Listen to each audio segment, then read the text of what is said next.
નમસ્કાર.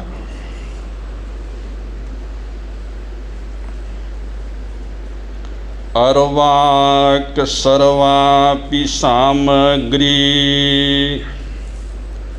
શ્રાંતેવ પરિતિષ્ઠતિ વિપાકઃ કર્મણઃ કાર્ય પર્યંતમનુધાવતી.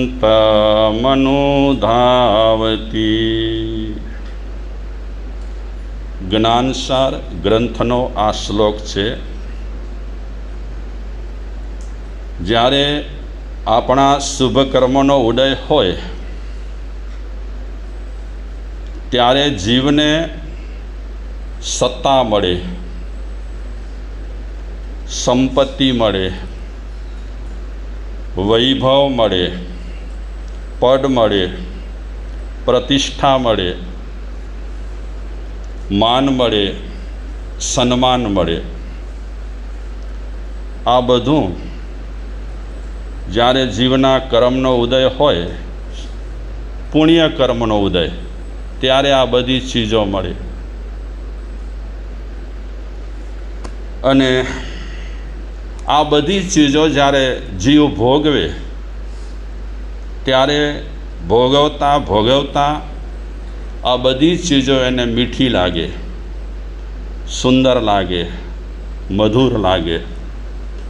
માન મળે તો જીવ ખુશ થાય, સન્માન મળે જીવ ખુશ થાય, પદ મળે જીવ ખુશ થાય, પ્રતિષ્ઠા મળે જીવ ખુશ થાય, વૈભવ મળે જીવ ખુશ થાય. આ બધી ચીજોમાં ખૂબ આનંદ આવે અને આનંદની સાથે સાથે અહંકાર પણ આવે. પદ મળે, પ્રતિષ્ઠા મળે, માન મળે, સન્માન મળે, સંપત્તિ મળે, વૈભવ મળે. આ બધી ચીજો જ્યારે આવતી હોય છે ત્યારે એની સાથે સાથે અહંકાર પણ આવતું હોય છે. કોઈ વિરલ જીવ રહેલા હોય કે આ બધી ચીજો મળ્યા પછી એનામાં અહંકાર ન હોય. બાકી જનરલી આ બધી ચીજો આવ્યા પછી જીવને અભિમાન આવી જાય. અને જ્યારે આ બધી ચીજો વ્યક્તિ ભોગવતો હોય ત્યારે એ વ્યક્તિ વિલાસમાં આસક્ત બની જતો હોય છે. આ બધી ચીજો જ એવી છે કે માણસને આસક્તિમાં નાખી દે. આ બધી ચીજો ક્યાં સુધી હોય માણસ પાસે? જ્યાં સુધી પુણ્ય કર્મનો ઉદય હોય ત્યાં સુધી.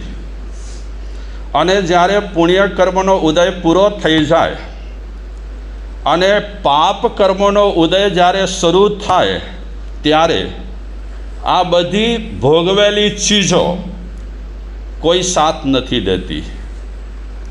ન વૈભવ સાથ દે, ન સંપત્તિ સાથ દે, ન માન સાથ દે, ન સન્માન સાથ દે, ન પદ સાથ દે, ન પ્રતિષ્ઠા સાથ દે. જ્યારે પાપ કર્મનો ઉદય થાય ત્યારે જીવને આ કોઈ પણ ચીજો સાથ દેતી નથી. અને પુણ્ય કર્મનું આ કાવતરું રહેલું છે, પુણ્ય કર્મનું આ ષડયંત્ર રહેલું છે કે એ ષડયંત્રમાં જીવને ફસાવે.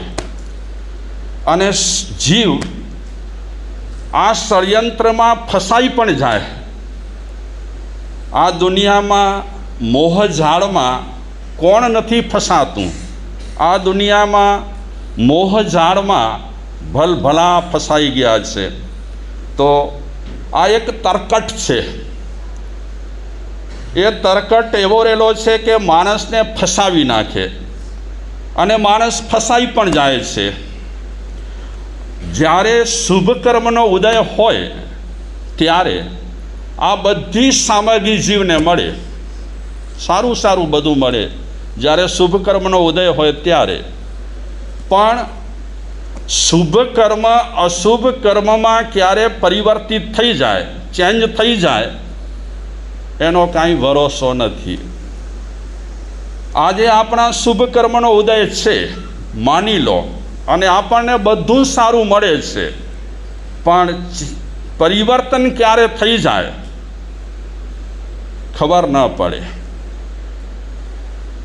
અને કર્મ પ્રકૃતિના સિદ્ધાંતમાં એક નિયમ રહેલો છે કે કેટલીક પ્રકૃતિઓ છે પરાવર્તિત રહેલી છે. પરાવર્તિત સમજો આપ કે બદલાયા કરે. કર્મની જે ફિલોસોફી છે એમાં કેટલાક એવા કર્મ રહેલા છે પરિવર્તિત થતા હોય, ચેન્જ થતા હોય.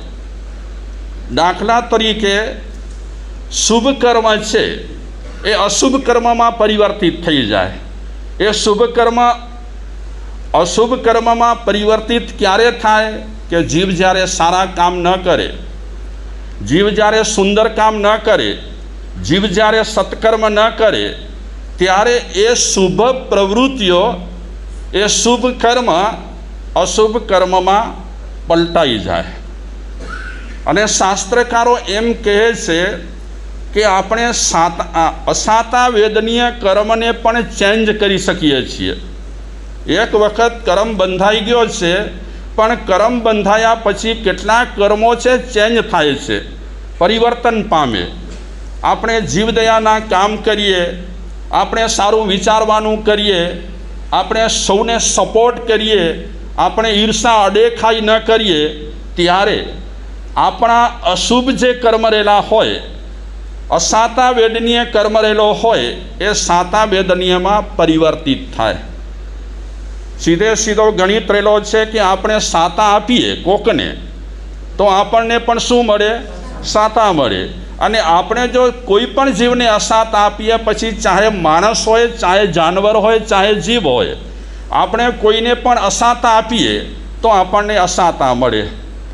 તો આ કેટલીક પ્રકૃતિઓ રહેલી છે એ પરિવર્તન થતી રહેતી હોય છે. દાખલા તરીકે આપણે ખરાબ કામ કર્યા અને નીચ ગોત્ર બાંધી લીધું. આપણે હલકી યોનિમાં જન્મવાના છીએ, પણ હજી સ્ટોકમાં છે, એ ઉડેમાં નથી આવ્યું નીચ ગોત્ર. જ્યારે નીચ ગોત્ર સ્ટોકમાં હોય ત્યારે શાસ્ત્રકારો એમ કહે છે કે એ નીચ ગોત્રને તમે પરિવર્તિત કરી શકો છો, ફેર બદલી. એ કર્મ સત્તાએ આપણને, જીવને સત્તા આપી છે, માણસને સત્તા આપી છે કે તમે બદલાવી શકો છો. સારું કરો તો નરસું ફરી જાય, સારું મળી જાય. આપણે ઘણી વખત ઘણી ચીજોની કરીએ ને, ચેન્જ કરીએ. હા, શું કહો એને? સાટો સાટો કર કચ્છી મેં જોવા જાય. હા, અદલા બદલી કરીએ કે આ તું લે ને આ તારી જે છે તે મને આપ. જે રીતે આ વસ્તુઓની અદલાબદલી થતી હોય છે, તેમ કર્મોની પણ અદલાબદલી થતી રહેતી હોય છે. સાતા વેદનીય કર્મ અસાતા વેદનીય કર્મમાં પણ પરિવર્તિત થઈ શકે છે, અને અસાતા વેદનીય કર્મ છે એ સાતા વેદનીય કર્મમાં પણ પરિવર્તિત થઈ શકે છે. નીચ ગોત્ર છે એ ઉચ્ચ ગોત્રમાં પરિવર્તિત થઈ શકે છે, અને ઉચ્ચ ગોત્ર છે એ નીચ ગોત્રમાં પણ પરિવર્તિત થઈ શકે છે. એટલે શુભ કર્મના ઉદયને અશુભ કર્મના ઉદયમાં ફરતા સહેજ પણ વાર લાગતી નથી. ગમે ત્યારે એ બદલી જાય છે. તો પુણ્ય કર્મના ઉદયમાં જે વ્યક્તિને સાધન સામગ્રી મળેલી હોય, અને જે વ્યક્તિ એ સાધન સામગ્રી ભોગવતો હોય પુણ્ય કર્મના ઉદયમાં, પછી પાપ કર્મનો ઉદય થતાં એ ભોગવેલી જે ચીજવસ્તુઓ રહેલી હોય એ બધી સ્થગિત થઈ જાય, અટકી જાય. આ જ્ઞાનસાર ગ્રંથમાં એક એક્ઝામ્પલ આપે છે કે વાહન ચાલતા હોય અને પછી એકાએક સ્ટોપ થઈ જાય.